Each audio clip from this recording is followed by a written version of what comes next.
Desde el primer momento en que nos sumergimos en las peligrosas aguas atlánticas, supimos que nuestra misión iba a salir mal.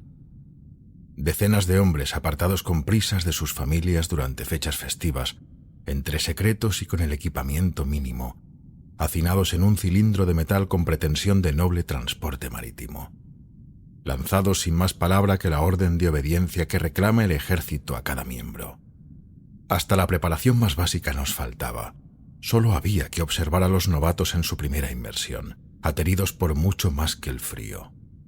La presión del descenso, la falta de luz, el opresivo y claustrofóbico acero que refleja sombras y siluetas esquivas. Las embarcaciones están concebidas para flotar y navegar, no para naufragar. Y nosotros viajábamos ya hundidos por tierras que no son nuestras. La mar, la más poderosa, la más enigmática. Búsquedas de tesoros. Bah. Llevábamos ya semanas con rumbo fijo hacia unas coordenadas que únicamente los mandos conocían y no compartían. Precarios en comida y sueño, atenazados los nervios y dispuestos a saltar por cada pequeña alteración o dejarnos llevar por una suave inconsciencia, promesa del no despertar. Deslizándonos en silencio por los angostos pasillos como fantasmas, cabeza y mirada gachas, tan grises como el entorno que nos absorbe y contagia, que nos apaga y roba la vida. ¿Estamos en un submarino o en un crucero espacial? Y la triste tensión comenzó a desatarse. Eran pequeños incidentes, conflictos de verbo, insurrecciones castigadas con irónicos encierros en cárcel aún más pequeña que la actual. Nos recuperábamos estableciendo vínculos entre la tripulación por medio de la añoranza a lo arrebatado y quedado atrás para mitigar la desolación.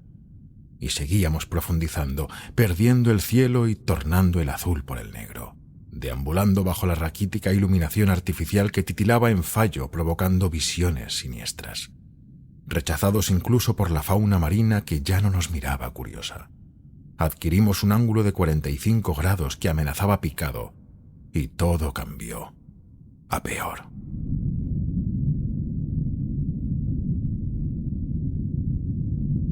El submarino empezó a susurrar.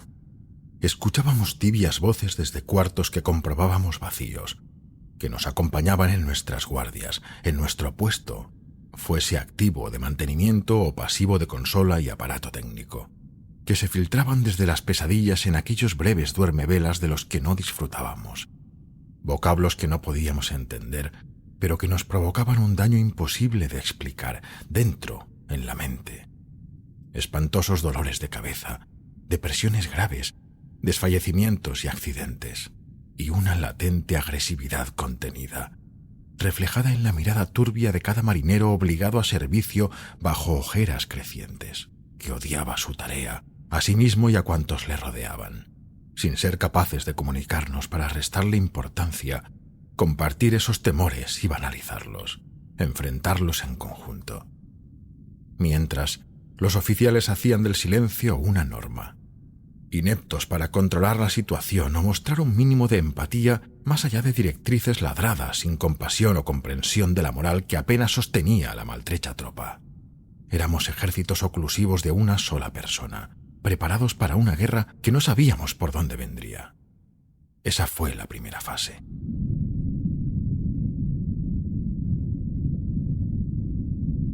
A continuación, el submarino empezó a vibrar. No es que no sintiésemos antes cómo retorcía su cuerpo y sus tripas de hierro, pero ahora las fuerzas exteriores parecían deformarlo, contraerlo y expandirlo por instantes casi inapreciables. Podías ser testigo de una dilatación notable, una sístole acompañada de su correspondiente diástole que aspiraba a quebrar los muros y abrir vías de escape mientras el agua, indómita, empujaba desde fuera intentando exprimirnos y sacarnos de nuestra lata. Temblores y reverberaciones continuas, ora aquí, ora en estribor, que no permitían la indiferencia pese a las rígidas normas que nos imponían, penalizando cada vez más severo la falta a su puesto y servicio, para seguir vagando tísicos y famélicos cual autómatas programados. «Estamos cerca», nos decían, «debemos aguantar». Claro, seguro, Colapsábamos, perdiendo hombres a medida que pasaban las horas de un tiempo incalificable. Nervios y ansiedad, locura alegre sin reprimir, alucinaciones o simple falta de fuerzas por una alimentación nula. Mientras seguíamos descendiendo y la gélida temperatura inclemente era un enemigo más. Frío. Y nos exigían que fuésemos máquinas, cuando la verdadera máquina, el submarino, fallaba a ojos vista, desmoronándose, oscilando derrotado, sin dar abasto los técnicos para solventar cada problema. Desensamblados sus cables y venas internas, que reptan perdidas, filtradas entre el casco y la mar. Esa mar que parecía odiarnos y atacarnos sin remisión, reservada y ominosa. Fue a más. Los pocos que íbamos quedando redoblamos esfuerzos y turnos, persiguiendo instrucciones sencillas que nos diesen estabilidad, que alejasen los pensamientos y esa truculenta atmósfera de catástrofe inminente. Con nuestra embarcación cada vez más pequeña y reducida por los envites externos, con nuestros pensamientos contaminados, pervertidos, plenos de malas intenciones.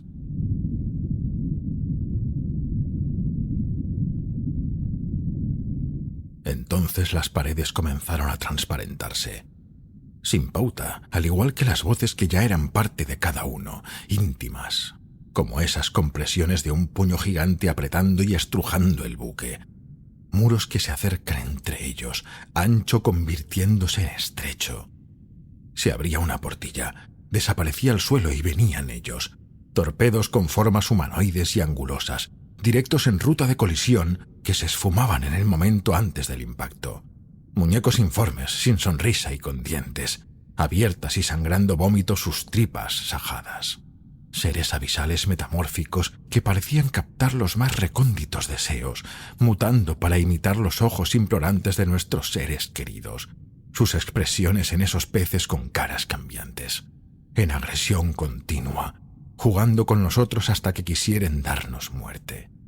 El periscopio solo ofrecía terrores blasfemos, y destruimos el sonar para obviar magnitudes inconcebibles.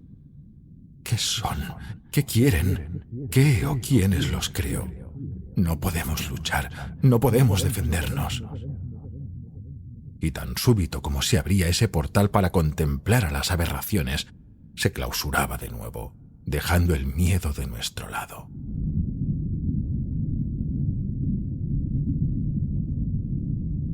Con todos esos estímulos martirizando nuestro entendimiento, golpeando como un martillo su yunque de cordura, la situación explotó. Se recrudecieron los enfrentamientos, acabados solo con disparos o golpes contundentes que dejaban sin bendito conocimiento al reducido. Recluidas las víctimas, con o sin aliento en la misma sala, sin víveres ni esperanza, mientras el comandante, ejecutados ya sus oficiales, parecía engrandecerse y multiplicarse para completar la misión, fanático y obsesivo, sin que le hicieran en apariencia efecto aquellos demonios ignotos que nos asaltaban a cada instante, intentando transmitir su energía a los menos de 10 componentes de la tripulación todavía operativos, cerca de quebrarse, y no hablo solo por mí mismo. Estábamos al límite y él nos impelía a resistir, a aguantar un día más, pues nuestro destino ya no podía escapar, al igual que nosotros mismos. Era este un empeño suicida, un viaje sin billete de vuelta. ¿Cómo se mide el tiempo? Lo asumimos. Nos juntamos, nos dimos fuerza y protección en grupo. Preservamos la poca consistencia mental en tanto la locura nos llamaba con bonitos disfraces, desde colores y sabores, ofreciendo espejismos de lugares mejores. No tardaría en darle mi sí. Mientras criaturas como las ya descritas y otras a las que no puedo poner nombre o imagen nos rodeaban y sentíamos sus alientos traspasando ese titanio cada vez más fino y cercano a una lámina de papel. Mientras nuestro navío, antaño orgullo majestático de la fuerza naval, reducía tanto su tamaño que pronto no nos albergaría.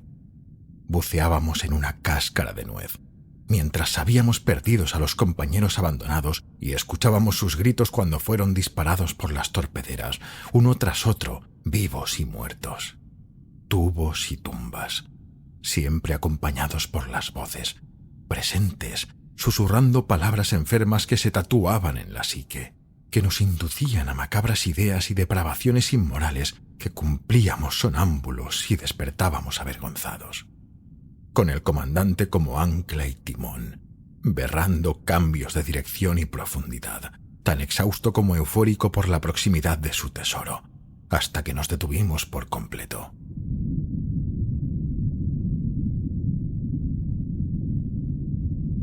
«Aquí es», nos confesó al fin en un tono bajo que no le adivinábamos. Sus ojos ya no eran humanos. Estaban llenos de una codicia amarilla que supuraba en lágrimas pestosas. «Podéis seguirme o quedaros». Así fue como, subiendo por la escalerilla, abrió la escotilla y salió, ajeno a los monstruos del exterior, a los arañazos de zarpas y garras que eran nuestra nueva banda sonora, que abrían y rasgaban el casco. Nuestro sentido del equilibrio cayó. La presión destrozaba tímpanos y huesos, la carne se abría y la sangre no quería permanecer dentro del cuerpo, escapando con violencia por toda fisura que pudiera conseguir. Los más inteligentes, aún en dominio de su voluntad, se regalaron al suicidio. Los demás agonizaron en terribles espasmos y estertores. Yo, sin dilación ni razón, marché de esa botella donde me habían enclaustrado y arrojado a las derivas.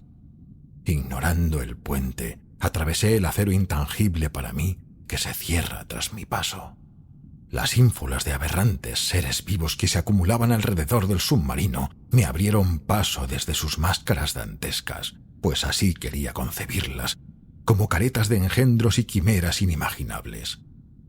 Pude oír claramente cómo el buque se comprimía sobre sí mismo, se enroscaba, se reducía a su mínima expresión, hasta quedar como una mota de aleación fundida en la sima oceánica. No me importaba.